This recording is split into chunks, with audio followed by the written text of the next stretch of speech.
Hi, இன்னைக்கு பீட்ரூட்டை வச்சு ஒரு டயட் ரெசிபி தான் பார்க்க போகிறோம். வாங்க சமைப்போம். அதுக்கு முன்னாடி நல்லா தண்ணி குடிங்க, அதான் ரொம்ப முக்கியம். கொஞ்சமாக எண்ணெய், ஆனியன், மிளகாய், அப்புறம் ஹோல் ஸ்பைசஸ் போட்டு இதெல்லாம் நல்லா ஃப்ரை பண்ண வச்சுருவோம். இதில் துருவின பீட்ரூட் இல்லை சின்ன சின்னதாக கட் பண்ண பீட்ரூட்டை நீங்கள் இதில் ஆட் பண்ணிக்கோங்க. கொஞ்சம் அப்படியே கிளறி விட்டு கொஞ்சம் சால்ட் போட்டுட்டு அப்புறம் மிளகாய் பொடி போட்டுட்டோம் அப்படின்னா இந்த டிஷ் ரெடி. நான் அதெல்லாம் போட்டு ஆட் பண்ணிடுறேன். உங்களுக்கு தண்ணி வேணும் அப்படின்னா நீங்கள் லைட்டாக சும்மா தெளித்து விடுங்க.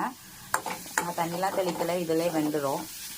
அதுக்கு சப்பாத்தி ரெடி பண்ணி வச்சு சாப்பிட்டா செம்மையாக இருக்கும். ஃபில்லிங் ஆகிடும், நம்ம வயிறு பசிக்காது. இதுக்கு கர்ட் ரைஸ்லாம் வச்சு சாப்பிட்லாம், செம்மையாக இருக்கும். பட் நம்ம வெயிட் லாஸ்க்காக சாப்பிட்றதுனால சப்பாத்தி எடுத்துக்குவோம். 2 சப்பாத்தி வச்சு நான் போய் சாப்பிட்றேன். பாய்.